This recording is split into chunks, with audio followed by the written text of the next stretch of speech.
Transferring data from one iPhone to another on Straight Talk is easy using Apple's Quick Start or iCloud methods. Quick Start wirelessly transfers data when setting up a new iPhone. Place your new iPhone near the old one and follow on-screen prompts to transfer apps, settings, photos, and messages. Prerequisites include both iPhones running iOS 12.4 or later, being nearby, and having Bluetooth enabled. iCloud, on the other hand, backs up your old iPhone to iCloud, which you can then restore to your new iPhone during setup. This method requires sufficient iCloud storage and a stable internet connection. Transfer time varies by data size. Use cellular if needed.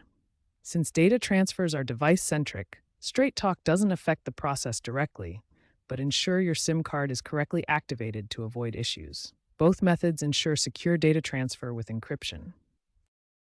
For a smooth transfer, ensure both iPhones run the latest iOS version. iOS 18.2 is recommended for optimal performance. For Quick Start, keep devices close with Wi-Fi and Bluetooth enabled.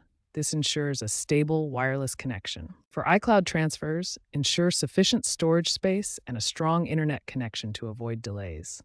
Common issues include slow transfer speeds from large data or network congestion. For iCloud restore delays, Quick Start fails, check your connection, restart devices, and verify Bluetooth. When switching SIM cards, verify APN settings with Straight Talk to prevent activation issues. Always back up data before starting to prevent loss. Surveys show wireless methods like Quick Start are preferred, but iCloud works well for remote transfers.